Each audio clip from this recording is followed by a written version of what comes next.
Good evening, everyone. We're going to get started in about 1 minute.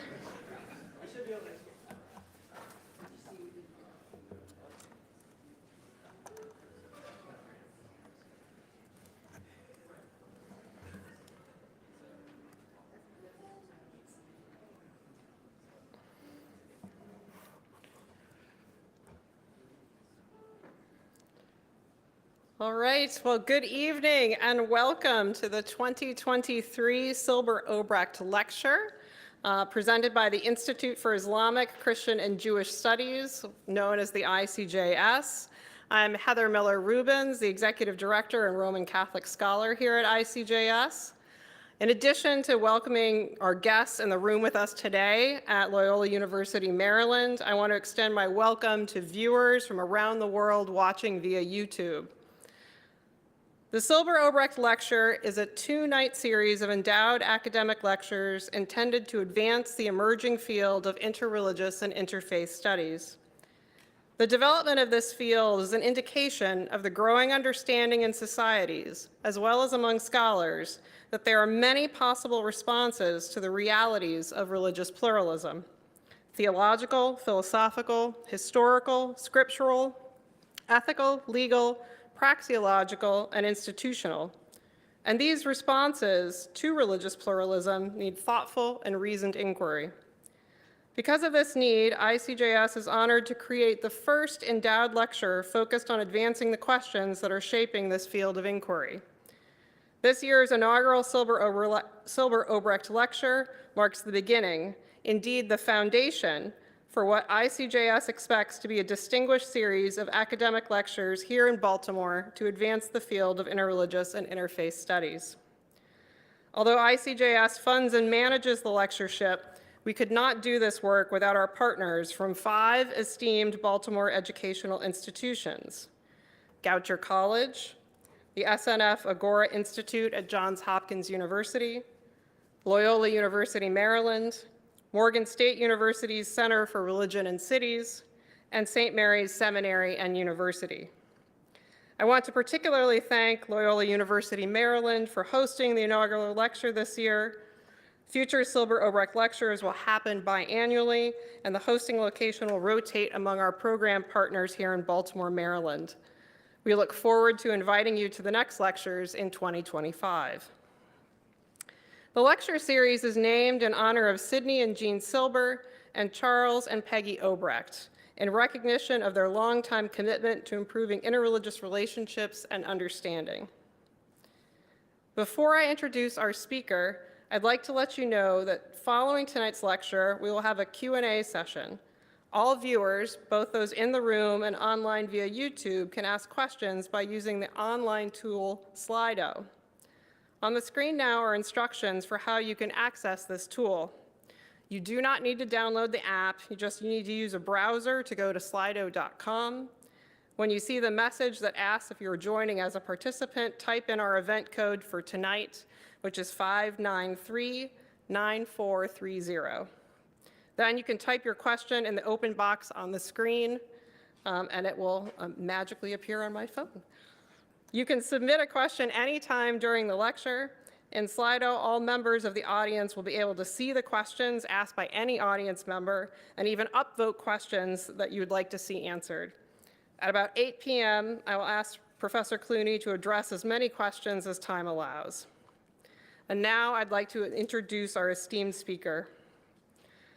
Francis Clooney is the Parkman Professor of Divinity and Professor of Comparative Theology at Harvard. After earning his doctorate in South Asian languages and civilizations at the University of Chicago, he taught at Boston College for 21 years before joining the Harvard Divinity School faculty in 2005. From 2010 to 2017, he was the director of the Center for the Study of World Religions at Harvard. Professor Clooney is a leading figure globally in comparative theology, a discipline distinguished by attentiveness to the dynamics of theological learning deepened through the study of traditions other than one's own. In his scholarship, Professor Clooney focuses on Sanskrit and Tamil theological commentary traditions and is a recognized expert in Catholic Hindu exchanges. He has written 22 books, including extensive writings on the Jesuit missionary tradition, particularly in India, on the early Jesuit Pan-Asian discourse on reincarnation, and on the dynamics of dialogue and interreligious learning in the contemporary world. He is currently the president of the Catholic Theological Society of America and a fellow of the British Academy. And his most recent honorary doctorate was awarded to Professor Clooney by Regis College at the University of Toronto. He is a Roman Catholic priest and has been a member of the Society of Jesus for 50 years. He is currently writing an intellectual autobiography tentatively titled Priest and Scholar, Catholic and Hindu, a Love Story. He serves regularly in a Catholic parish on weekends. It is my true honor to introduce Frank Clooney as the inaugural Silber-Obrecht Lecturer. His talk this evening is entitled, What is the State of the Emerging Field of Interreligious and Interfaith Studies? Please join me in welcoming Dr. Clooney.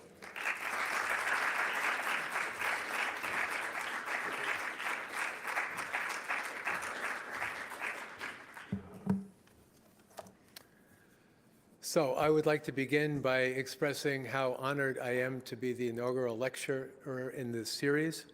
It's a great enterprise, this Institute for Islamic Christian Jewish Studies, over the past, near 40 years now. And I'm honored to be part of this great tradition and to undertake these lectures tonight. I'm very delighted to see Charles and Peggy here in the audience. It's a great honor to be in your presence. And I also thank Jean Silber, who I believe may be present for part of the lecture tomorrow night. I'm also grateful to Heather Miller-Rubens, to Ben Sachs for their hospitality and their wonderful staff in helping to arrange everything that we have put together to make this come true and be possible tonight. And Shubha Pathak is my respondent tomorrow night. And I'm looking forward to hearing from her as well. Thank you for coming here from American University to be with us. The theme that, and the purpose of these lectures that Heather read to you, which I had also written down to read, the modes of response to the reality of religious pluralism, theological, philosophical, historical, scriptural, ethical, and so on, is a mighty theme and a major theme. And the idea that I could in a short time undertake to say something magisterial about this is indeed very daunting. I'm sort of pleased by the fact that knowing that I can't really do that, I am at least bringing a different angle to this. So in terms of the Islamic, Christian, Jewish conversation, which is a great, essential, long-term conversation, my entry into it is rather by the Hindu-Christian, or even more precisely, Hindu-Catholic conversation. I come from a slightly different angle, therefore. I have many friends who've been involved in Jewish-Catholic dialogue, Jewish-Catholic-Muslim dialogue over the decades, but my own work and my own understanding of my task in life and in these lectures is to think of it from outside that conversation from another perspective. I'll bring a little bit of that in when I get a little bit autobiographical later in this lecture tonight. And tomorrow night, I'll talk a little bit about some of my translation work of medieval Hindu text and bring that angle into the conversation. So to begin, without being entirely over-daunted by the fact of where we are tonight, what I'll try to do is read the present moment in terms of its past and in terms of its future and in terms of what we shall do. I don't believe that one can simply go back and say, here's what the past is all about. I think we know that it's actually very complicated, the impossibility of pinning things down. And looking at the future is really guessing if this is where we are at the current moment, then where are we likely to go? What are the choices and options before us as we look forward? So really looking to the past and looking to the future are really two ways of talking about the present moment. And therefore, I'll be very interested and excited to hear from the questions in the audience and the online audience in terms of what you see in relation to what I say. the thesis, insofar as there is one tonight, is to say that granting that interfaith and interreligious studies are flourishing, and I think we've reached kind of a solidity and a coming together of the disciplines in a very interesting and persuasive way at the current moment, is to keep the interfaith and the interreligious together. And I'll talk about this a little bit more later. But as far as I can see, the healthy tension between interfaith conversations, interfaith learning among believers of different traditions, and what one might call, without being too rigid about it, the interreligious conversations and studies that go on in the academy, is far better off if the two conversations are always in dialogue with one another. That the faith position and that the faith that drives many of us in our interreligious experiences, activities, desires, and hopes not be put aside for the sake of the professionalization of the field. So really what I'll be talking about tonight is how to keep faith in the conversation and why keeping faith in the conversation is really what matters. We need the interreligious, we need the professionalization, but in order to do that, we need to honor and give space for people of faith to lead the way. With that in mind, I'd like to say that in doing this work, I was somewhat helped by the fact that there's incredible publications in the past 10 years or so bringing together the interfaith and interreligious fields. And I'll just read to you some of the titles of volumes that have come out, very impressive volumes that cross the boundaries. First of all, there are journals that go on for the past 30 years or so. The Journal of Hindu-Christian Studies, founded about 1990. Studies in Jewish-Christian relations, starting in 2005, I believe, about 18 volumes at this point. The Wiley-Blackwell Companion to Interreligious Dialogue, 2013. Jewish-Muslim Relations, Past and Present, 2017. Interreligious Interfaith Studies, Defining a New Field, came out in 2018. The Rutledge Handbook of Christian-Muslim Relations, also 2018. Interreligious Studies, Dispatches from an Emerging Field, 2020. The Rutledge Handbook of Hindu-Christian Relations, 2021. The Rutledge Handbook of Buddhist-Christian Studies, 2022. The Brill Companion to Comparative Theology, 2022. We're honored to have the editor, Pim Valkenburg, present tonight for this magnificent volume on comparative theology from Brill. And then finally, just come out, the Georgetown Companion to Interreligious Studies, 2022.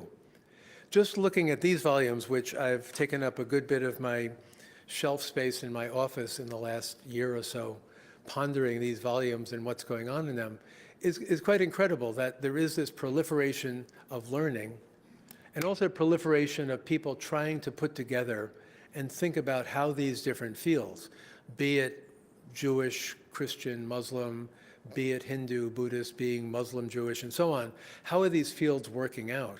And that there's a great effort to pull this together and to think about it in a more concerted fashion. I think volumes like this help us in the 21st century of realizing just how broad the scope is, that we're no longer at the beginning of interreligious relations or interreligious studies by any means, and I think everyone here and online tonight knows that, but that we're at the point where these fields can be rationalized to some extent, pulled together, matured in a certain way to say, where are we after so many years, 50 or 100, perhaps thousands of years of interreligious relations? We're pulling it together in these various magnificent volumes. And the volumes go about it, each one in their own way.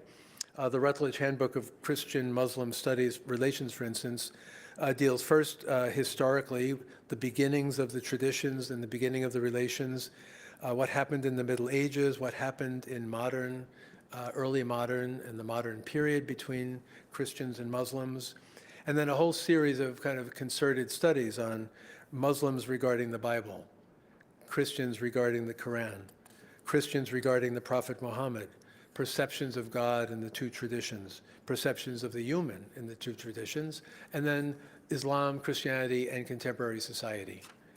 Or the Handbook of Buddhist Christian Studies, a section on theory and method, which of course academic books need, some sampling of historical studies, historical encounters, contemporary conversations, what's going on in Christian-Buddhist dialogue, social engagement, pastoral care, the challenge of interreligious education, and then forward-looking constructive dialogue among the traditions. The Rutledge Handbook of Hindu-Christian Relationship, somewhat of a similar range, and I won't go all through the details to save us a bit of time.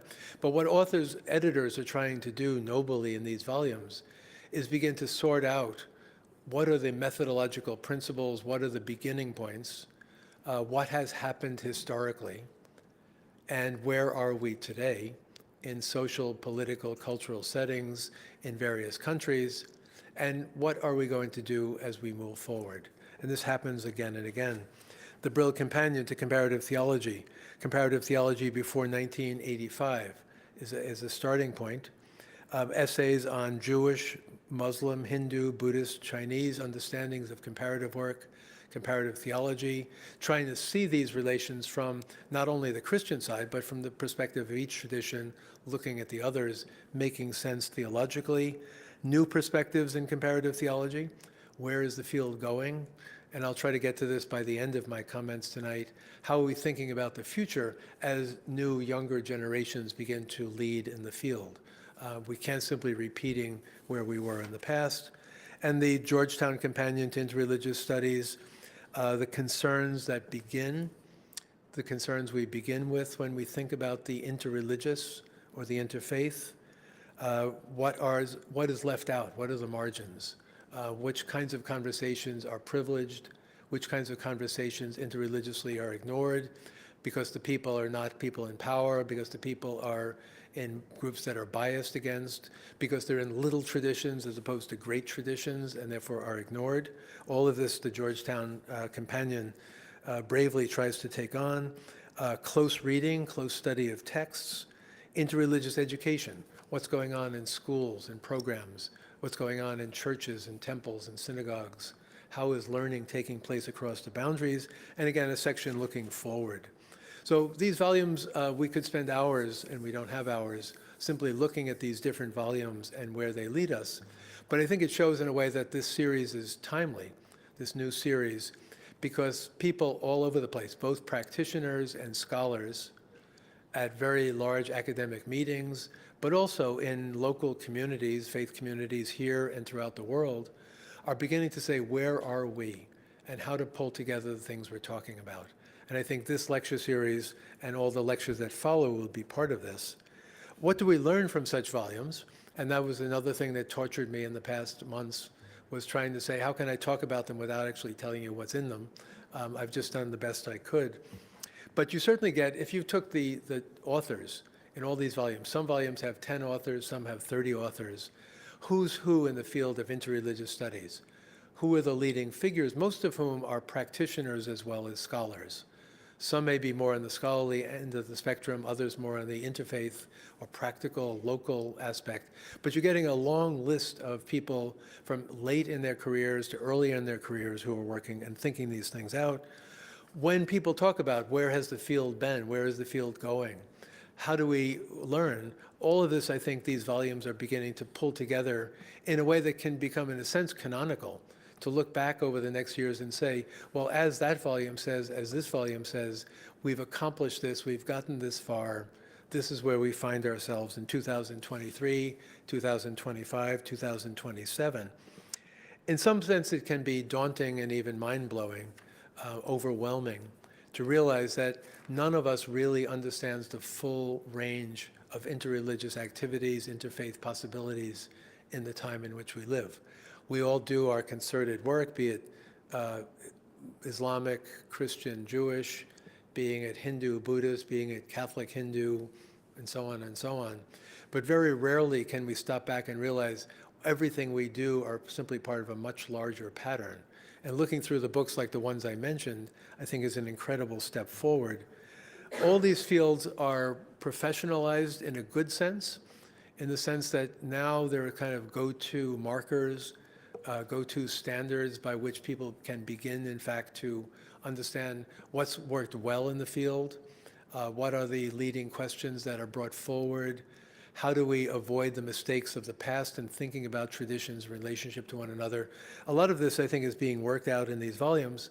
The volumes also show us is that it's no longer a case that there's Christianity in the West and the other religions somewhere else. I know when I first started learning from Hinduism and first went to South Asia some 50 years ago, you did, not literally, because I grew up in New York City, and there was already a temple in New York City at that point, a Hindu temple. But basically, you would go somewhere far away in order to meet people in thriving cultures of the other religious traditions. And now I think we're very aware, and we're very totally, it's all over the place in our context, in our families even, in our communities, on our campuses, that the interreligious reality and the presence of other traditions flourish where we are. And that change in the dynamic, the map has been all messed up in a good sense. Not going there from here, but rather where we are, the possibilities of flourishing around us. And therefore, as people like my colleague at Harvard, Diana Eck, have been pointing out for some 30 years, America itself is a multi-religious reality. We know that. That's why we're here tonight. And therefore, when we think about how the world is interreligiously pluralized, interreligiously diverse and complicated, we're really talking about our own cities, our own campuses, our own towns, our own families, the next generation. All of this is inevitable where we are today. And I think also, perhaps related to that, is that ethnically speaking or culturally speaking, family speaking, you can no longer predict, well, if you're from South Asia, you're probably a Hindu. If you're from Europe, you're not a Hindu. Or if you're a Buddhist, you're from Asia somewhere. No, I'm surrounded at Harvard Divinity School with American Buddhists. You can't predict, when somebody says, Islam is my faith, you can't predict where they're from, because there are so many choices being made in our country and our culture that change things.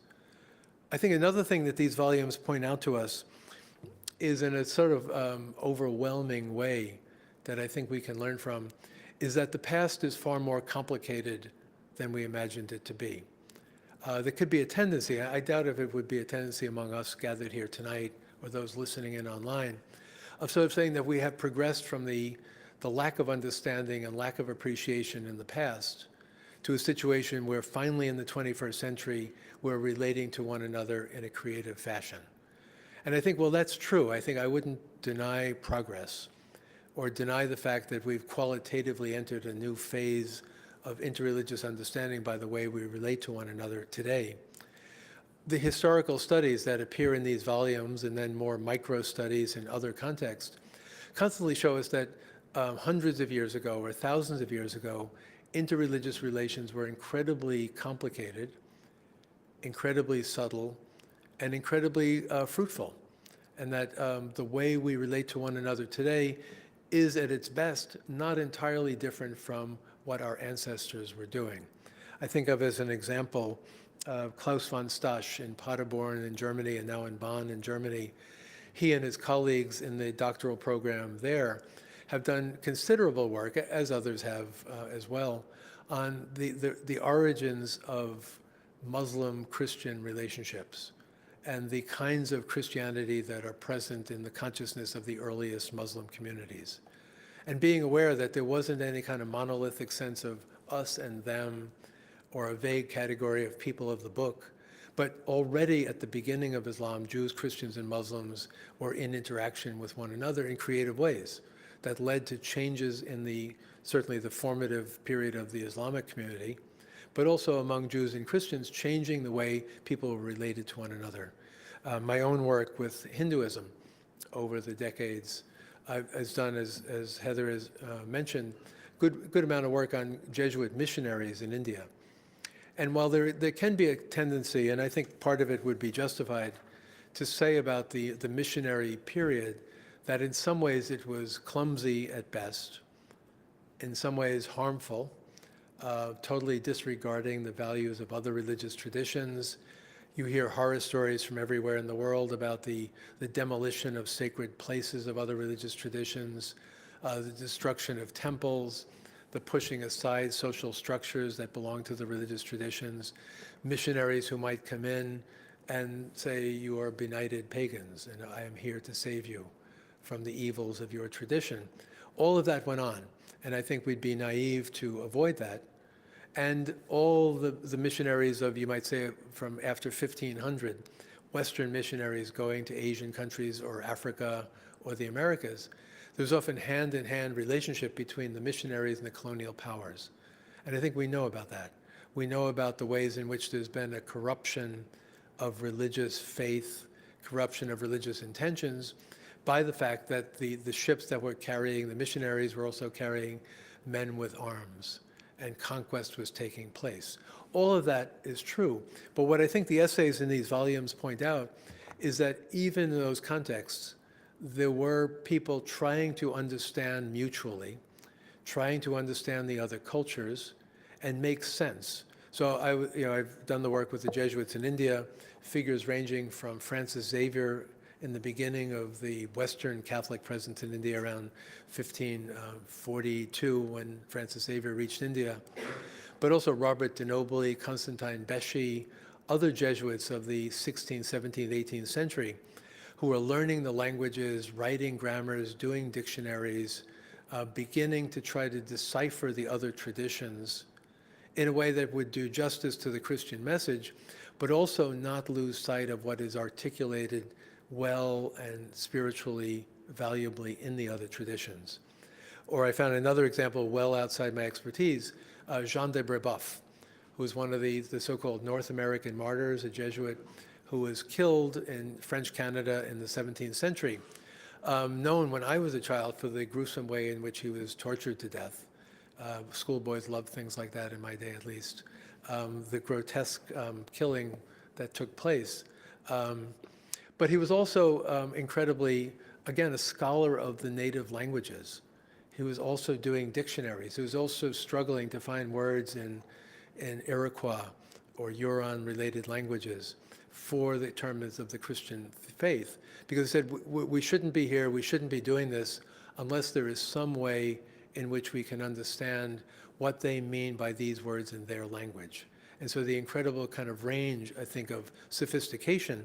And as many of the more recent studies have shown, also the history cuts the other way, that the people of the other religious traditions, India, China, Japan, Africa, the Americas, were not simply passive either victims or beneficiaries of Christian activism, but in all these contexts, the people of the culture, whether they became Christian or not, were refashioning, recreating, rethinking the Christian message or what to do about the Christian message in terms of their own language and background.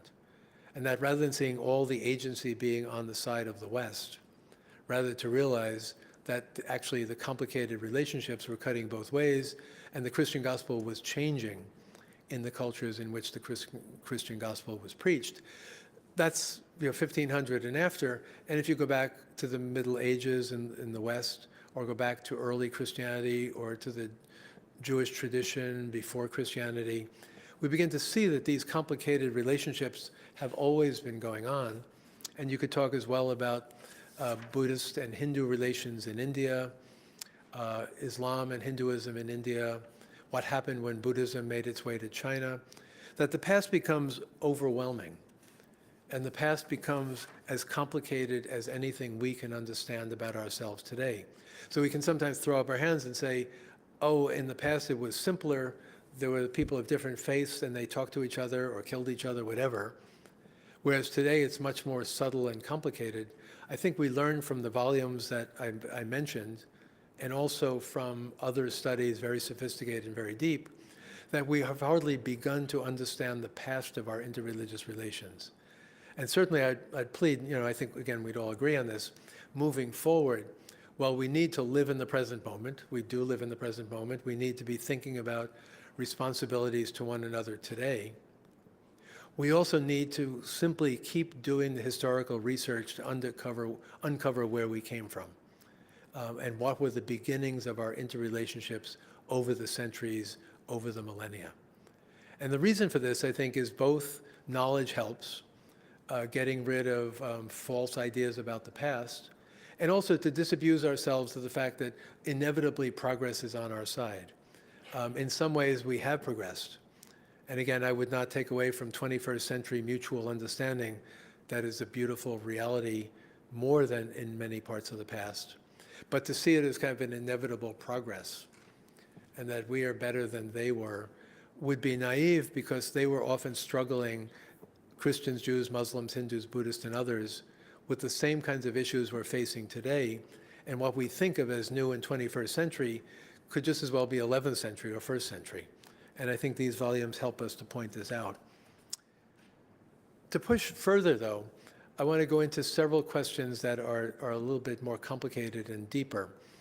And for this, I would turn to the Georgetown Companion to Interreligious Learning, Interreligious Dialogue.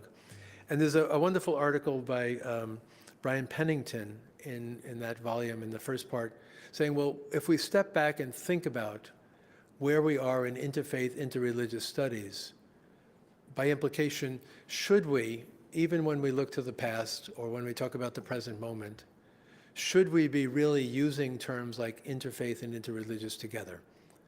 Do they really work together? Are they in harmony with one another? To preview in a few minutes, I'll say they need to be in dialogue. You need the academic and the faith praxis together, but it's not always a friendly relationship. It's not always a relationship that is without problems. But Pennington, in his short but very succinct article early in the Georgetown Companion, he makes 3 points that I think are salient for us to keep before us. First, is the interreligious learning a matter of theory, a kind of inquiry, or is it something that is learned only in action? That what kind of grounds can we move to when we begin to think of how people of different traditions are understanding one another, or how as a scholar one looks and understands the traditions in relationship to one another? What exactly are we looking for? And is it a matter of having to go to the great books, to the books that people write about their own and other people's religions? Or is it a matter of seeing what happens in practice?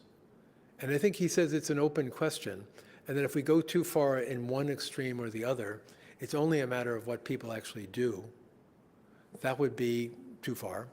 But if we only see it as a matter of clarifying the intellectual issues and trying to straighten things out among traditions, that also is detached from the lived reality of the different traditions.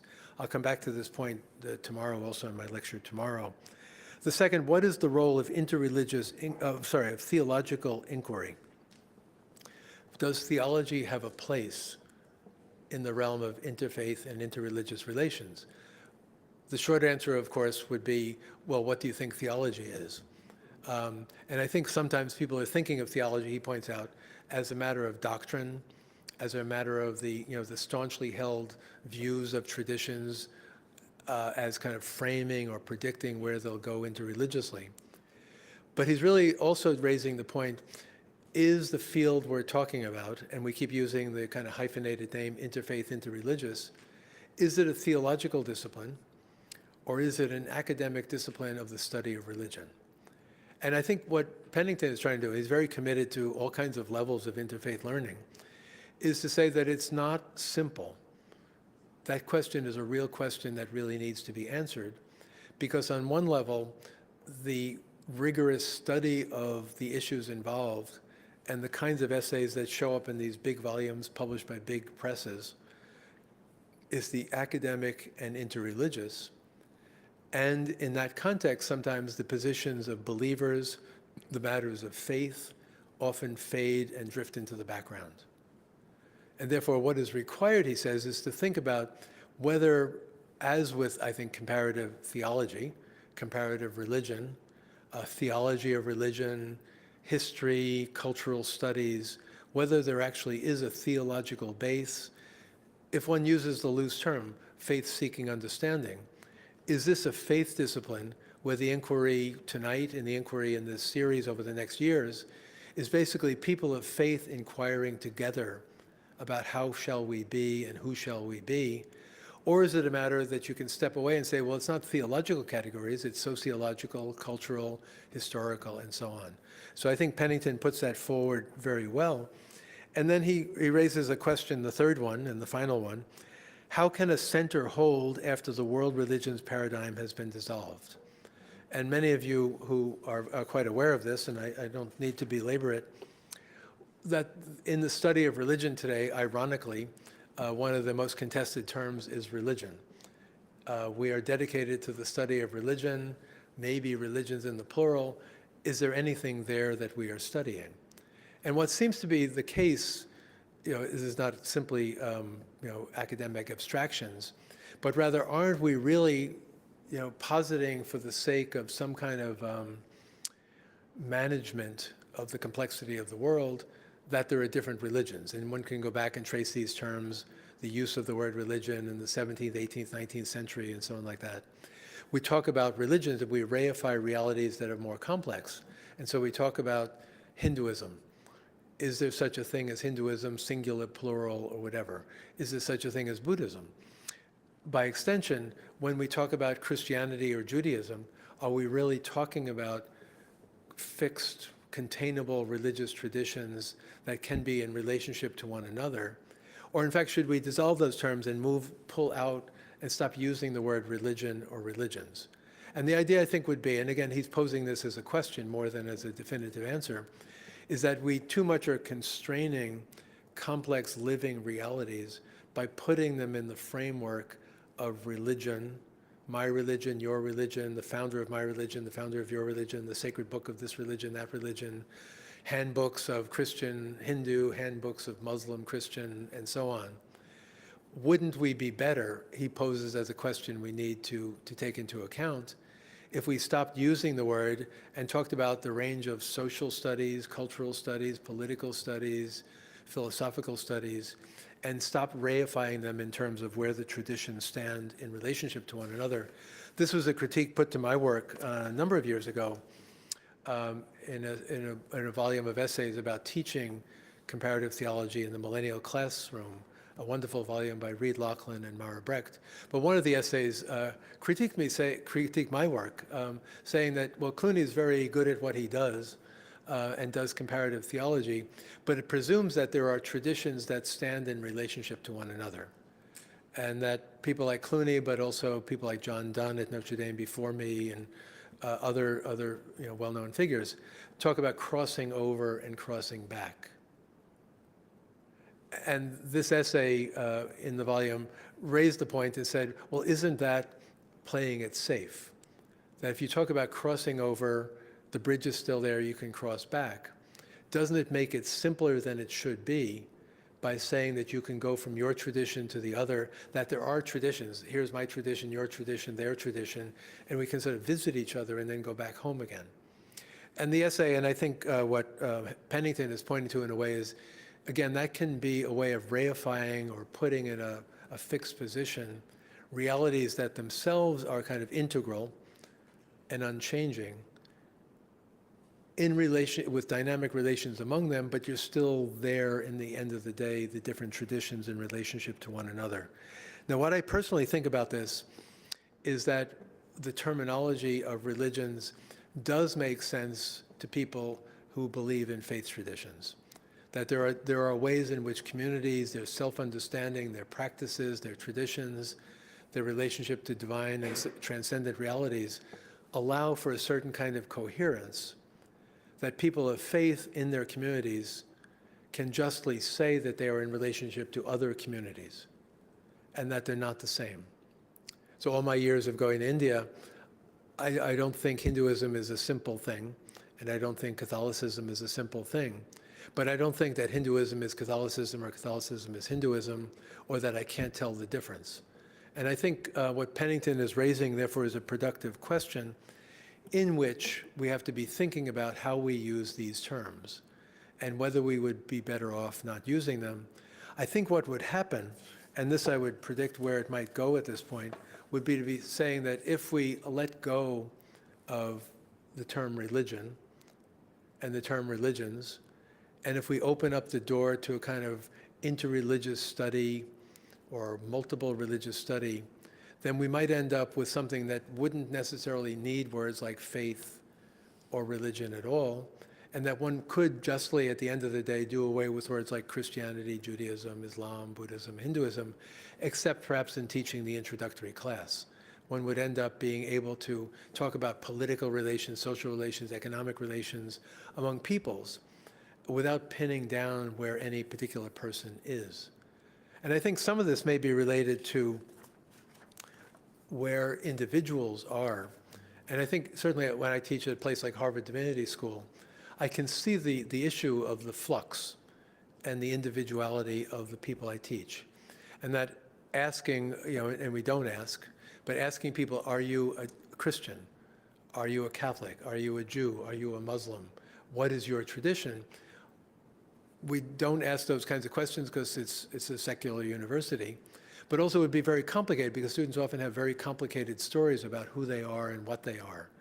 And I think in some ways it's a good, honest move to the complexification of the fields, to not talk about Hindu and Christian as if we know what we're talking about, but rather in opening up the door, we may end up not having anything to talk about of the things we started with.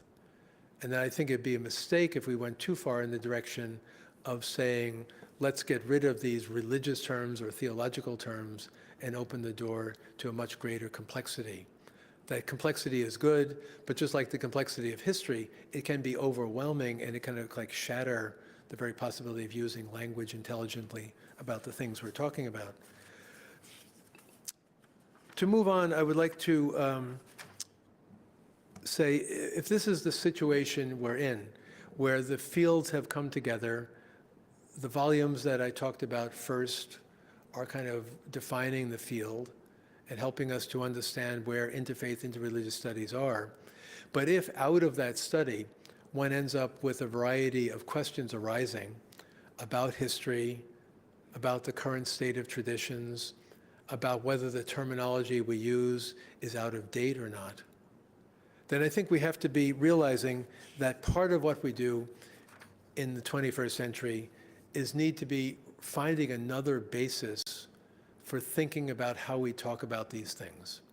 That if we leave it, to put it crudely, and I'm an academician, if we leave it to the professors, that we may end up without having an identifiable field of interfaith, interreligious studies at all, because it will break up into area studies and linguistic studies and historical studies and so on, all of which is very important in itself. We need those kinds of studies. But therefore, I think we have to be able to go back and to talk more deeply about where are we coming from and what are we doing? Why are we bothering being here tonight talking about these things? What is at stake for us? And for this, I think we need to go back and look at more individual stories about ourselves. I think if we had a lot of time, we could go around the room tonight and begin to talk about why are we here? What are we looking for? What are we thinking? And I doubt if anybody would be here tonight simply for a discourse on religious terminology or the semantics of words like religion, culture, politics, or for some kind of deconstructive history of how religions have related to one another. My guess is that for many people, including many of ourselves, there is a certain kind of deeper faith drive that makes all of this important. And that if the faith drive is missing, or if the faith drive is erased, then in a sense the questions go away or they become unidentifiable as specifically the kinds of questions that would justify having the Institute or having the Center for the Study of World Religions at Harvard or other such organizations. We would no longer have the rationale for having these organizations in relationship to one another. So how do we think about this? I think by going back to ourselves. And this is, I don't want to pretend in any way to say that I'm saying something new here, because I think other volumes that have come out in the past years have talked at some length and persuasively about telling the stories of the individuals who are involved in the interfaith movement, that these are the stories that are cogent, these are the stories that drive us. And looking to ourselves for this, I think, is part of the story, not simply inspirational volumes on the side, but volumes that put the individual with the choices individuals make back in the center. So just to name, as I did before, several of the recent volumes that would, I think, speak to the experience of individuals. The volume that Jennifer Peace, Orr Rose, and Gregory Mobley put out about 12 years ago, Our Neighbor's Faith, Stories of Interreligious Encounter, Growth, and Transformation, getting back to the individuals who are involved in the field and the experiences of the individuals. A forthcoming volume edited by Lucinda Mosher, Best of Intentions, the mistakes we make in interreligious relations and how we learn from them. Individuals telling their stories of what they did mistakenly with the best of intentions and how they lose from that. That'll be out soon. James Fredericks and Tracy Tiemeyer, Interreligious Friendship After Vatican II, arguing, as others have argued, that it's in the friendships and the human relationships across religious traditions that we begin to realize what this is really all about. It's not about only the history. It's not only about the semantics of the terminology we used. It's not simply about the cultures and societies and so on, but it's about the personal relationships that are gathered. And the volume, again, reflects 15, 20 stories of individuals talking about their friendships. And another one that's about to come out, edited by Anne-Marie Ellithorpe, Hussam Timani, and Laura Duhan Kaplan, Multi-Religious Reflections on Friendship, Becoming Ourselves in Community. And I think volumes like this are good because they get individuals to come forward and tell their stories, individuals front and center. And I'm sure the Institute has done a good bit of this over the past 40 years of getting people to tell their stories. But sometimes the telling of the stories may be left out in the academic context. The reasons why people care about these issues can be lost sight of, and to put them back in play. One can go back, of course, much further in terms of understanding how stories are told. Diana Eck has her book 1991, Encountering God, A Spiritual Journey from Bozeman to Benares. How she, as a Harvard professor all these years, had also a basic fundamental faith journey that drove her to participate in this way. Sarah Grant, the Religions of the Sacred Heart, a sister who spent many years in India toward an alternative theology, Confessions of a Non-Dualist Christian. That came out in '91. John Moffat, some of you may know that name, was a gentleman who was a Protestant, grew up Protestant, became a Ramakrishna monk for over 20 years, and then left the Ramakrishna order and became a Roman Catholic in his latter years. And he has a book called Journey to Gorakhpur, An Encounter with Christ Beyond Christianity. And then finally, I have a favorite one from 1923. William Wallace was an evangelical Anglican missionary in Bengal in the late 19th century, early 20th century, who became so disillusioned with the mix of Anglicanism and colonialism in the Bengal context and the misrepresentation of the Hindu traditions. He left the mission. He went off and lived in a village. He learned Bengali. He began to learn from the people directly about their faith. And eventually, and I realize this sounds self-serving, he left the mission altogether, went back to Ireland where he came from, became a Roman Catholic, became a Jesuit, and then came back to India and rethought everything in that context, and writes this wonderful book about it all, From Evangelical to Catholic by Way of the East. And it's 100 years old, the book, but it's so contemporary in terms of tracing his personal journey. And as Heather mentioned at the beginning, I'm writing a book, the name keeps changing a little bit, Hindu and Christian, Priest and Scholar, A Love Story. How can I talk about the fact that 50 years now, this summer will be 50 years since I first went to India? What is it that drives me over the years? And I think in some ways, I'd like to say it's a matter that is both interfaith and interreligious, to use the language of these volumes that I've been talking about. That in some sense, as a Catholic, as a Jesuit, I was teaching in a mission school in Kathmandu in the middle of the 1970s. I could have simply followed the path of being a person of interreligious dialogue, teaching Hindus and Buddhists in the school, and following that path. But then I also got a PhD at the University of Chicago in the South Asia department, taught at Boston College, now I teach at Harvard. I could have also just been an academic. and followed and said, no, this is all about cultural studies or political studies. Theology could be erased from it in order to simply have interreligious understanding. And so I think I've had to ask myself in puttering with this book manuscript that hopefully will be done soon, to ask, why is it that I insist that it's about Hindu and Christian, priest and scholar, that the interfaith part doesn't go away? That I want to be a scholar and be a person of interfaith understanding at the same time, putting these things and holding them together. To tell you just one little anecdote, and I really am getting near the end of what I want to say, is that when I first got to Kathmandu in 1973, I was teaching in St. Xavier's School, it was a boarding school. All the boys I taught were Hindu and Buddhist. I was 22, I was just out of college, there I was in Kathmandu. My first time really outside of New York, much less in the East, basically in a whole new environment. And early on in my time there, some workers from the school took me outside the valley to a place called Dakshin Kali, literally the Southern Kali Temple. And they took me there because they were going to offer worship on a Tuesday morning. But it turned out, as I found out, Tuesdays and Saturdays, there are animal sacrifice in the temple there. So it's the goddess Kali, and there's animal sacrifice to the goddess on Tuesdays and Saturdays in a very village-like, non-sensational way. So in the backyard of your home in the village, you kill a chicken and you have dinner. You kill a goat at the time of the festival. On certain days, you bring the goat, you bring the chicken to the priest in the temple. It's sacrificed, the priest keeps part, you get part. So in some ways, it was humdrum and kind of taken for granted. But for me, it was a totally new experience.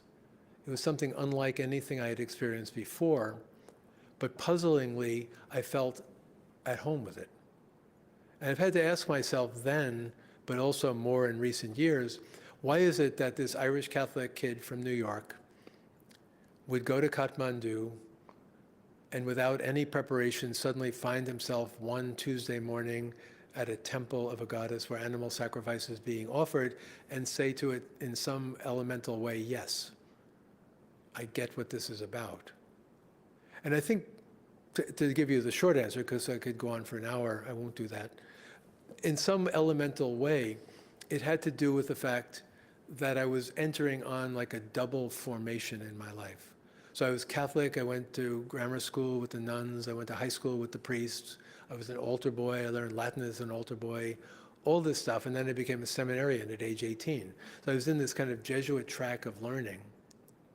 But what I was beginning when I got to Kathmandu was a second formation, a second way of opening up the reality of who I am by beginning in practice, in teaching, in studying, in traveling, later in deeper study of Hindu texts, to begin to kind of form myself a second time in the Hindu traditions.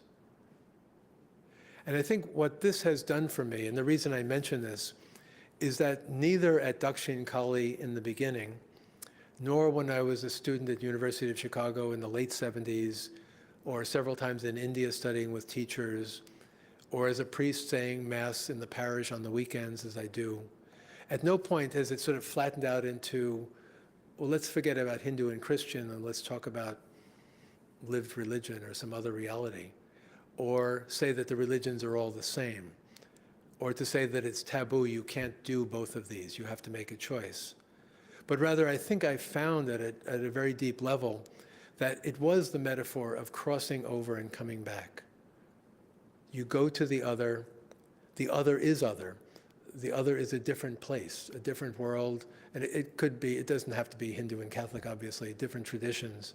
But you go, you learn, you're transformed, you become a different person, and then you cross back. And I think this is a faith position, not an interreligious studies position. That interreligious studies, for good reasons, and very intellectually riveting reasons at times, can erase things like geography, or complain about kind of colonial fixtures on places that need to be, if not conquered, at least taken into account. But rather at a deeper level, people of faith are pilgrims. People of faith are making journeys. And that works well because in our own faith, we are different from people of other faiths. But because we're people who are committed to living in the world in which we live and have an understanding of God, which I'll talk about in the next lecture, somehow we believe that we're driven from where we are at home to where we're not at home, and we find God there. Our faith lives there as well. And I think if this is not held on to, and if we reduce the history to all kinds of other issues, then we will have interreligious studies, but interreligious studies will eventually become cross-cultural studies, will become area studies, will become other things. And I think that's important. And I think it would be therefore a way of us saying, what is the boundary, what is the ground on which we think about interfaith, interreligious studies in the future? There is this inevitable tension that should be there between interfaith and interreligious. And I'm not the one to say or erase it. Don't pretend that the tension is not there. But that the interreligious is actually an offspring of the interfaith. And that the interfaith always, at least primordially, conceptually comes first, and interreligious reflection is a second order of reflection on interfaith. That people of faith have experiences, and the interreligious realm in the academy is trying to catch up with where people of faith are. If you turn it around, I think it won't work so well, because the faith element may be pushed to the side and left out. And I say that all in a certain kind of self-interest, because when I look back over the past 50 years, back to Dakshin Kali Temple, that holding these things together and making sense of crossing over and back, which I'm still doing 50 years later, is in a sense living out that reality, faith first, driven by faith outside my comfort zone, learning interreligiously, thinking about it, writing about it, teaching about it, and so on. But the interreligious is always secondary to the faith. And that's my thesis. We can stop almost with this. I have one more point to make and talk about this, whether this is convincing or not. Interfaith enables interreligious to happen. If you turn it around, it doesn't happen. But to conclude, I'm writing an autobiography, this book that is coming along pretty well. And it reminds me of all the interesting things I've done. I have no great stories, nothing very sensational happened in my life, et cetera. It's a matter of doing certain things and just doing them for 50 years or 70 years, whatever, rather consistent. But what it does remind me is that as you get older, you have to realize that the terms on which younger people think about all these things are going to be different from what you found. So I was educated by the nuns. I learned Latin as an altar boy. I went to a Jesuit high school. I learned Latin and Greek in high school. I was ordained a priest. All of these things made sense in the 60s and 70s in a way that I think is generally impossible for a younger person today to say, oh yes, that's my experience. Oh yes, I grew up in a pious Roman Catholic Irish New York family, or Polish family, or this family or that family. No, younger people today, I think, have different discourse, different experiences, and there are younger people here who can speak up in a minute whether I'm speaking for you when I shouldn't be. But that we need to have a multi-generational conversation. And so the high ambition and the wonderful nature of this dialogue we're having, in this series is getting, maybe often senior people in the field, but it doesn't work very well. And we'll have a younger person tomorrow night with Shubha Pathak. It doesn't work well if older people are talking to older people about older things. And so I think it's a matter of how do we have a further conversation. And I would just close by one and a half references. I think some of the work that Ibu Patel has done with the Interfaith Youth Corps and having conversations on campuses and having younger people engaged in the dialogue. And I'm sure through the Institute and other organizations getting young people involved. But older people like me have to be able to let go and say, yes, but they're going to talk about it in different ways on their own terms. And it's not going to look like what I experienced when I was 25 or 45 or 65. It's going to be different. And I highlight, finally, you mentioned, Heather mentioned that I was a president of the Catholic Theological Society. I was president-elect last year. And that means I planned the convention in Atlanta, Learning Catholic Interreligiously. It's wonderful proceedings online you can get. But the third plenary at it was 3 younger scholars talking about comparative theology, present experience, remembered past, and imagined futures. And they were, to my eyes, all young people, but one, Reed Lachlan, was 50-ish, Mara Brecht, 40-ish, and Stephanie Wong, 30-ish.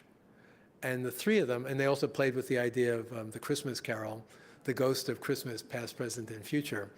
But they raised the point that all of this is generationally inflected. And just to close, I'd say what Stephanie Wong, in her final contribution to this beautiful presentation they did at the CTSA in Atlanta, in her contribution, she said there are 3 things we need to be thinking about or worrying about. Comparative theology, because that was the topic, and the academic multiverse. And she says, it is no longer the case that we use in stable fashions terms like history, classics, philosophy, theology. Anyone who's starting out today finds these fields are diversifying madly, and they're complexifying all over the place, so that if you study religion, you spend a lot of time saying, what is religion? Is there such a thing as religion? All these fields are constantly changing themselves, thinking themselves through, and that you can't, maybe we did 50 years ago, stably think about these different disciplines.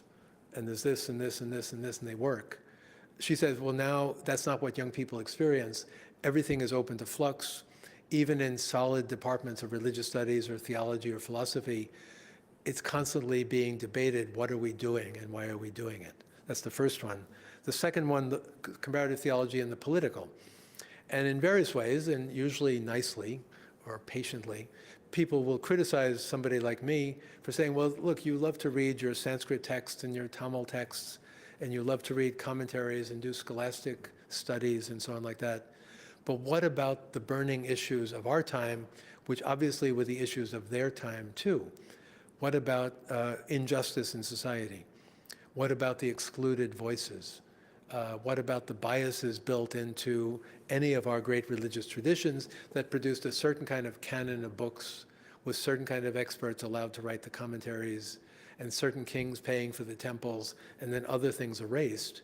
That it's impossible, she's saying, for younger people today to not be hypersensitive about the political implications of the work we do, in terms of studying the past, in terms of what we read, whether we can bear to read such text anymore, and in terms of if I'm in a doctoral program today as a student, or if I'm a young professor starting out, what are my obligations in terms of ethical responsibility are very different, it seems, than 50 years ago. Now, 50 years ago was, the 60s and 70s, the Vietnam War era, everything kind of fell apart. So it wasn't a naive period. But she's saying we have to be political today in a way that wasn't in the past. And then finally, she says, she calls it the age of overwhelm. And she says, for young people today, it is not the kind of thing you can pick up when you're 22, as I did. Interreligious reality, the fact of different religious traditions. Isn't that interesting? I think I'll look into it. She says, for young people today, and I think it's through simply being alive in American culture, but through online media, all kinds of ways that young people are relating to one another, we're constantly being bombarded, she says, with the fact of pluralism, religious pluralism, interfaith realities, that we can't get away from it. And that anything anyone says at any time is always being measured against what did you leave out? Whose tradition did you not take seriously? And the plurality of the possibilities, she says, can be overwhelming for young people. And that too has to be taken into account. So I'll stop with that, but the point of all that was to say, somebody like me can give a presentation, which I hope was somewhat coherent, about the things we can worry about after these great volumes. But to say that once we've done our work of setting it out as we see it, then we have to turn it over and have a conversation among ourselves with the younger people in our midst in order to be able to think differently about where all this leads us. So I hope we can talk about this now, and I hope I'm looking forward to a good conversation. Thank you all.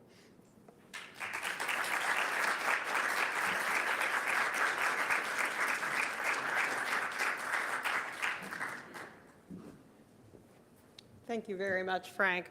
We're going to take a 2-minute break to get set up for Q&A over here. And I also want to remind you about slido.com. If you want to ask questions for Professor Clooney, you can do so, and the code is 5939430. Again, we'll take just a 2-minute break.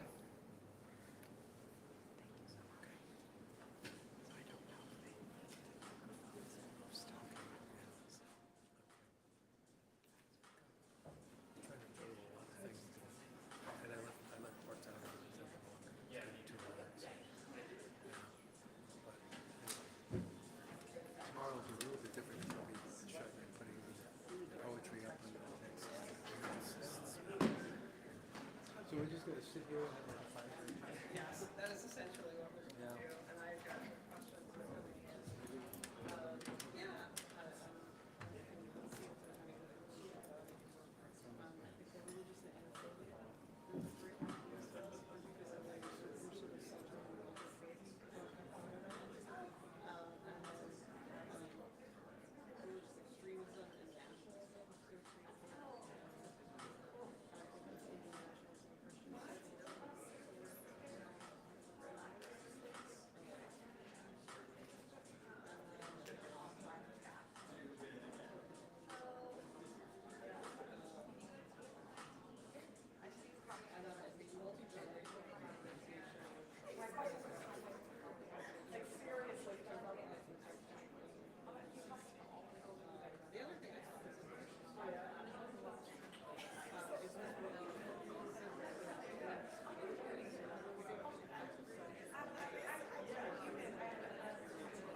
the question and answer portion of tonight's program with Professor Frank Clooney.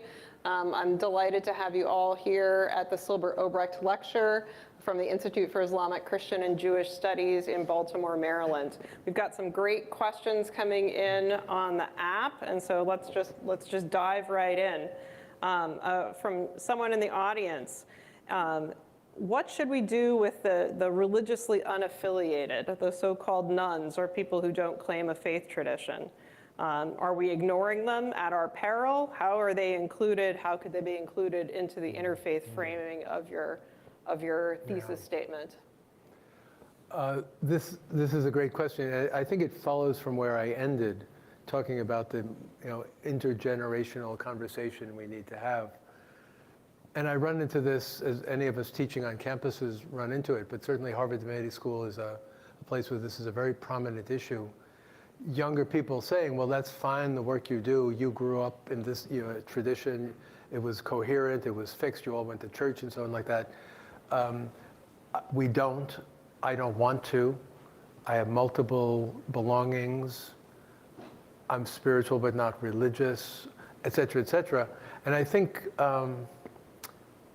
part of the dynamic would be for the thriving of the future of this field, however we call it, let's say interfaith, interreligious for short, that there has to be a way to not ignore people who are spiritual but not religious, or any of the terms related to that.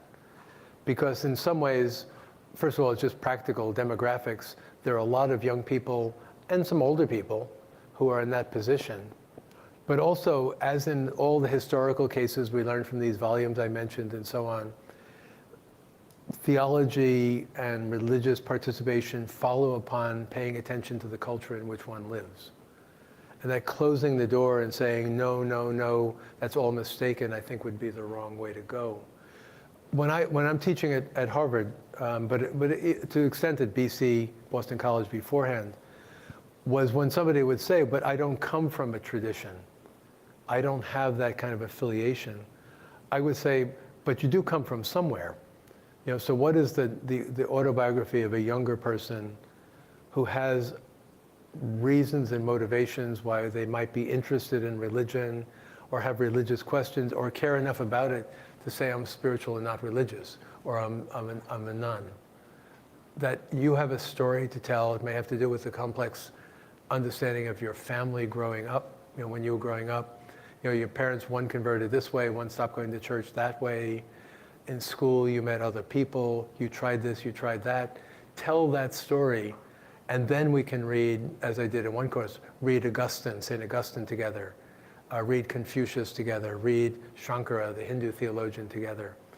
But I read it from my background, you read it from your background, and I think that can work, provided it's a context in which a kind of a flattening secularism doesn't stamp out the religious possibilities that people do experience, but they don't have traditional words for what they're experiencing. I don't know if that makes sense. I want to stay with the idea of terms and terminology, because I think you nicely pointed out in the lecture that the term religion is being interrogated and deconstructed. Faith and interfaith is doing the same. Does the term interfaith itself carry a sort of set of Christian assumptions that centers faith and belief and orthodoxy? Is there another more neutral term of belonging that you've encountered that you would prefer or like to use, or think has something evocative about it? I think, I'm not sure who I'm talking to you in the room, but I'm also talking to the two cameras, so don't be offended if I'm looking over your heads. I think this raises a very important question about what terms can we use without using them naively or imperialistically, and what terms can we be critical of without being so paralyzed we can't use any terms. I mean, it's a general thing it's the problem of the English language as the world's dominant language at the moment. It's the problem of, or it's the phenomenon that the Christian message has so permeated the English language that when we use words like faith, grace, sin, redemption, salvation, personal relationship to God, devotion. All of these words have such strong resonances in Christian tradition. Tomorrow night, I'll talk a little bit about translation issues. I'm going to give you some examples of Hindu poetry I've translated and talk about the issues related to translation and where you can go with that. So I think in one level, when we use a term like interfaith, we shouldn't use it naively and say, okay, we all know what faith means, no matter which tradition you belong to. We know what tradition means, whichever tradition you belong to, and so on like that. That we shouldn't do it naively. And we shouldn't do it in a way that forces people to say, okay, we're going to have faith sharing, my faith, now it's your turn to share your faith. And for some, it may not make sense to divide things up in that fashion. There's been a move in the Hindu Christian Studies Society at the American Academy of Religion this coming year has a panel that may have a panel that is going to try to talk about indigenous terminologies from Indian languages that could be used to recast how we think about interfaith, interreligious. If you stop using the dominant English words and use words from other traditions, can you change the dynamic by not always privileging a Western language, and particularly English? But in the short run, is there a better term than interfaith? I think interfaith works in some ways because it's in tension with interreligious. We at Harvard have not an interfaith, but a multi-faith common prayer space. Is multi-faith better than interfaith? I'm not sure. Scholars will puzzle over the inter and say we should get rid of the inter. I think the real way out of this would be to say faith doesn't mean simply a cognitive assent to a doctrine. Faith doesn't necessarily mean believing in a creed. But faith can be this existential living relationship to God, to the goddess, to reality in some deep sense. So if one has a flexible enough sense of the word faith, it may still work well, but I'd be open, I'd love to hear alternatives. What would be a better term to use than interfaith? Therefore, turning the question back on the questioner, can any of us think about better terms than that without ending up unintelligible by not using religious terms at all? And then acting as if words like philosophy or culture somehow are intact and are not problematic. Everything is problematic. So we might as well use something. I'm going to try to combine a few questions here.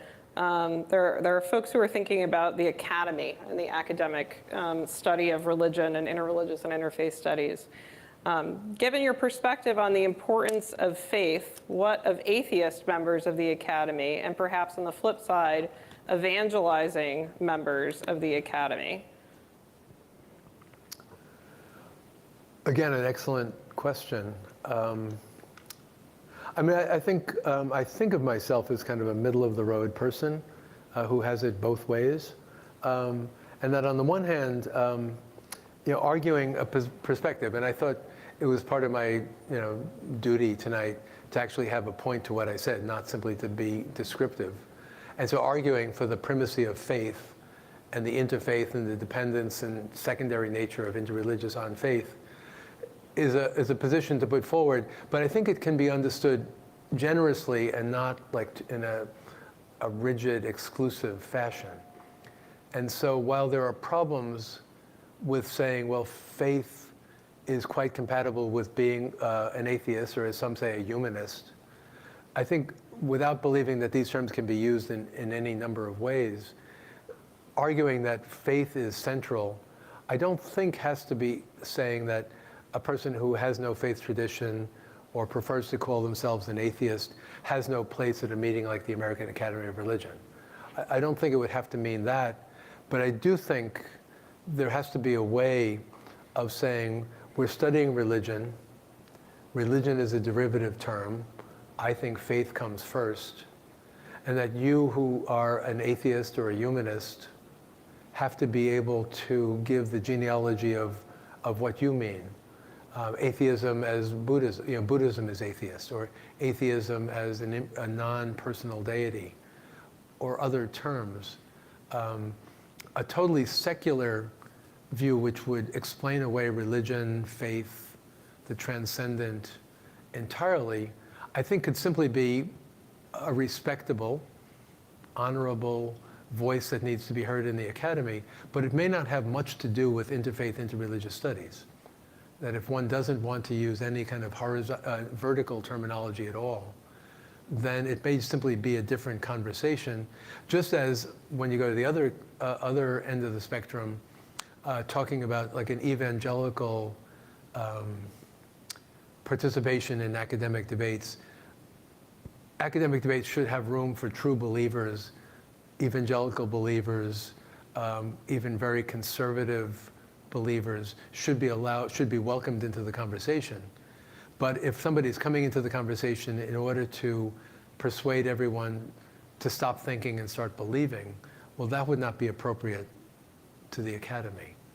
Because I think, again, I see it as, my own experience, but also I think it works in the Hindu traditions I study and many other religious traditions. Intelligence and faith can go together, and that we're better off when intelligence, inquiry, and faith go together. And if somebody says inquiry only, no faith, if somebody says faith only and no inquiry, I think those positions are deficient by comparison. But I'm willing to be argued back. As a follow-up to that, then what is the ultimate goal of academic inquiry and discussion, if that... I mean, I think again, to go back to the very simple understanding of theology as faith-seeking understanding. We just had the feast in the Catholic Church of St. Anselm the other day, and it goes back to Augustine. Faith is not solid, finished, just because it's faith. Understanding matters too. And the seeking is not, only in the past tense, but the seeking is an ongoing practice. I think faith-seeking understanding is it's too simple, but nonetheless is a way of thinking about what theology is, therefore finds a place within a larger theological frame for the study of religion. Because study of religion has to do with historical study, philological study, cultural studies, sociological studies, and anthropological studies, and on, to say, well, what does it mean when believers say this is what they're doing or this is what they're believing? A certain kind of understanding that in some sense in itself is valuable. To understand is better than to not understand insofar as it's possible. But that from a faith perspective, it would be a deeper understanding of what we have faith in, who we have faith in, and the limits of that faith. Where does it fall down? Where does it break? Where does the language no longer work? Now, does that describe the academy today? I mean, as any field, clerics in churches, clerics in religious traditions, sometimes what started out as a faith endeavor just becomes, it's my job. That's what I have my degree in, that's where I get paid, how I put food on the table. People could be in the study of religion or politics or teaching in seminaries because that's what they do and they can't do anything else. And that's where they are. And I think that can be a reality of life, that there may be a way in which I'm a really good expert at this aspect of the study of religion, but it has nothing to do with faith or higher reality or the horizon of being. That's what I do. And I think that can be respected as a reality, but saying that for most of the time, understanding contributes to the ongoing quest of faith to understand. And that there's an intellectual component to being a believer that is necessary for the believers to be human, the believers to be alive, the believers to be active, that is fulfilled through organizations like, again, the American Academy of Religion, that are incredibly valuable to believers in traditions. And yet, what is the purpose of the American Academy of Religion if the category of religion breaks up, and if there is no sense of believing the things that one studies? It becomes problematic, and therefore needs to be reconnected, I think, to faith. At the end of your lecture, you referenced Stephanie Wong's insights from the CTSA gathering in Atlanta about sort of the political realities, the context for interreligious work. And so I have a couple of questions about this current moment. And one is about sort of religious nationalisms. And as a scholar and a committed practitioner in Christian Hindu relations, do you have any sort of thoughts about sort of Christian nationalism and Hindu nationalism as they're sort of manifesting right now? Next question. I mean, this is precisely, I think, is the kind of thing that Stephanie Wong and her part of that plenary was talking about, that it's not possible now for people of her generation, but in reality, it wasn't really possible 50 years ago or 100 years ago to be totally oblivious to the political context in which we study. There may have been an era of Western triumphalism or Western Christian triumphalism in which it was taken for granted that we are on the cutting edge of history and what we do is wonderful and we've civilized the world and all that kind of language. I think today there is obviously a greater sense that the political can be corrupting the spiritual, and that there are ways in which turning a blind eye to what's going on around us can be shirking our human responsibility, to pay attention to justice and injustice in the world around us. What does that mean, though? I mean, on one level, to not romanticize or idealize the traditions we live in. So, let's say, what I am related to, the Roman Catholic Church has had over a very long period of time all kinds of wonderful and utterly corrupt relationships to political power and totalitarian enforcement of one set of beliefs, depriving people of their beliefs. There are times in which the history of Hinduism, because Hinduism has a history too, it's not the eternal East, in which there's been a very close relationship between political power and religious power. And there are moments in Indian history in which the political seems to dominate over the spiritual. And I think, specifically, and this is going in way over my head, to say that what's happening with India, which is now apparently population-wise the largest country in the world, as a country recovering its own identity, basically after 1,000 years of foreign rule, from the first time Muslim rulers came into India with the Portuguese, the French, the British, and so on like that. 1947 and independence is not that long ago, not even 100 years. People like Prime Minister Modi, who, like any politician can, infuriate some people and is highly popular with other people, I think is part of articulating the identity of the India of the future. A country that's perhaps 85% Hindu, finding itself, what does it mean to be a country, a political system, a regime, a democracy that is grounded in Hindu values? And I think that shouldn't be simply written off as fundamentalist. Just as I would say in some Christian contexts, a Christian effort to define society should not be entirely written off, but there have to be safeguards and breaks to respect minorities, to allow, to ensure that the mistake of the majority terrorizing the minority is not allowed. And there has to be a way of saying, if our faith tradition is valid and important and has truth to it, it should not be afraid of dissent. It should not squash voices that are trying to say something different. And this applies, to the Irish Catholic Church in Ireland of the 19th century, and of this or that country in the 21st century, allowing truth to be proclaimed while still saying our culture is rooted in certain religious traditions and not all religious traditions, I think works. Finally, what does the scholar do?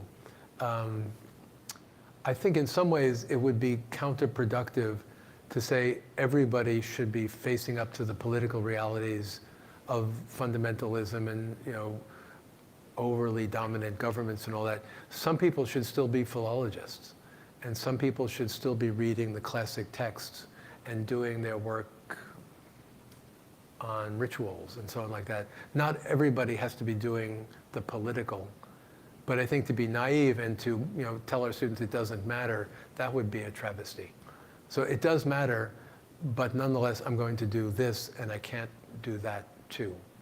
Because so many people who are involved in the political and the economic and the social never read a classical text. They never learn a foreign language. They never learn the traditions. And that's a bad thing, too. I'm juggling many things here. Another question about sort of this current moment, I think is grounded in a sense of fear and loneliness. If we think about the impact of friendship, bringing people into this work, into interreligious and interfaith work, what do we do about our country where people fear others knocking on their door? Yeah, these terrible scenes lately, ring the doorbell and get shot, drive down the wrong driveway and get shot at and somebody gets killed. I mean, in some sense, I think it's not a matter of optimism, but I think it can be a matter of hope to say that despite the fact of the extreme examples of violence in a country that has way too many guns, I think many of us would just believe that, way too many guns, that there is violence, there is an effort to stand your ground and get rid of the stranger, keep them away because they're a threat, that is not the dominant position. And that 98% of the people actually have friends who are different from themselves in religion, in ethnic background, in race, in sexual identity, and on and on. And that most people do manage to live together in harmony. And I think maybe the countercultural thing would be, just as somebody could be radically nonviolent, and in a violent society say, I adhere to the tradition of Dorothy Day and Mahatma Gandhi, and I stand for an uncompromising nonviolence in society. In a society where some people cynically benefit from hatred of the stranger, building greater and greater barriers to prevent people from entering the country, and so on. To testify and say, on the simplest level, without, it doesn't have to be a matter of a PhD or a teaching position or this or that, building friendships across religious divides is the counter witness that is needed. The religious divides and all the other divides, to say, despite that, we have friends, we have bonds, we have mutual commitments across the boundaries, can be the counter witness. But even if people say, well, that's fine, it's all good, but what good will it do? What good will it do to be a Gandhi or a Dorothy Day or a Martin Luther King or a Nelson Mandela? What good does it do when the people with the guns always kind of terrorize other people? But I think, what else can we do but say we have religious values, we stand for deeper transcendental truths that are manifest in simple ways like caring for one another in friendship, and that witness will make a difference even in a society where you can get shot if you ring the wrong doorbell. We have to believe, I think, that simple acts of friendship and love make a difference. We have time for one more question, and there are a lot of good ones to choose from here, so I apologize for those who did not get their question answered this evening. Let's end on some exegesis, some New Testament exegesis. So this is coming in today's gospel reading from Mark states, quote, "Whoever believes and is baptized will be saved. Whoever does not believe will be condemned," unquote. Please address. Is there a New Testament scholar in the audience? I think, we really would have to get our Bible. Do you have 20 Bibles here? We could get them out and all read it together. I think there are those passages, that's from Mark 16, is it? I don't know. Okay. I could look it up. Well, no, it's okay. Yeah. Because we've also had readings at Mass the last couple of weeks, from the early chapters of the Acts of the Apostles. Peter talking to the leaders of the people, saying, "You killed the Messiah. You lost. You didn't know who it was. You missed your chance. By no other name can anyone be saved." And I think there are several levels to this, because we all have to think about this in interreligious context. by no other name can you be saved. Jesus alone is the way, the truth, and the life, and so on. These truths cannot be simply discarded and say, well, let's just ignore that, or let's leave these passages out, or radical passages that seem to be exclusive in the Quran, or in the Hebrew Bible, or in the Bhagavad Gita, or other texts of the world that seem to leave no room for the other.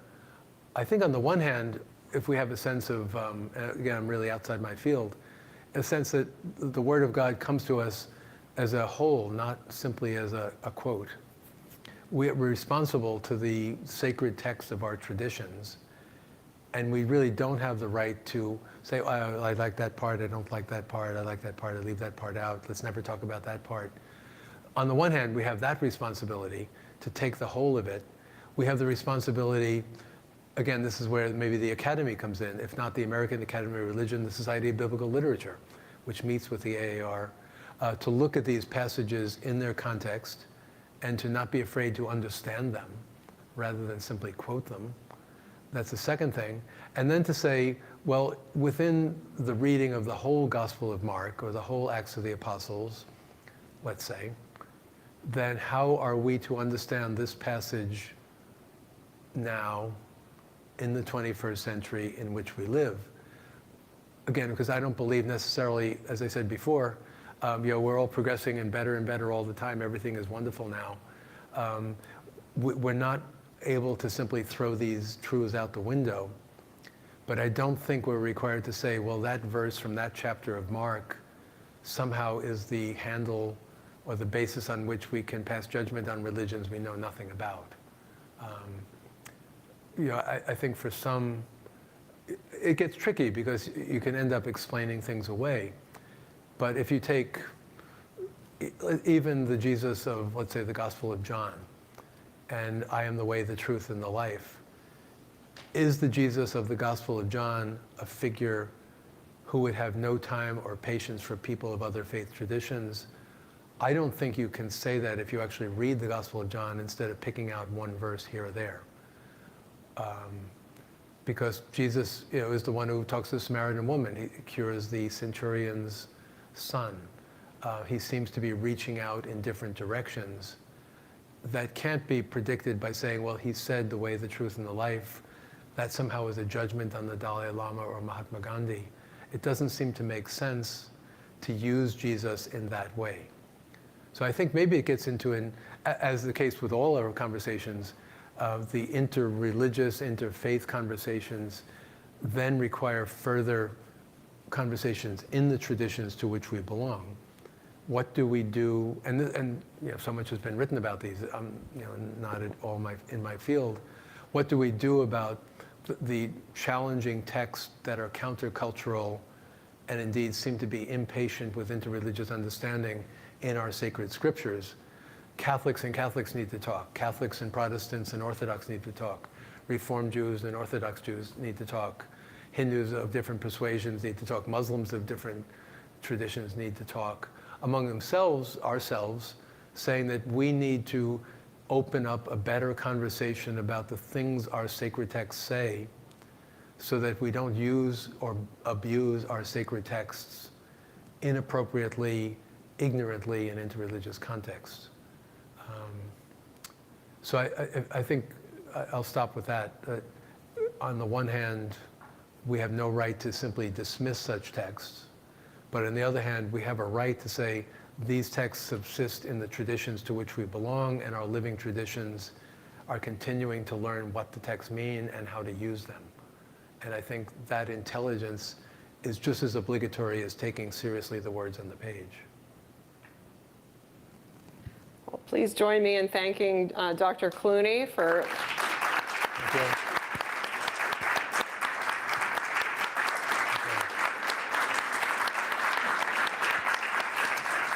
Okay.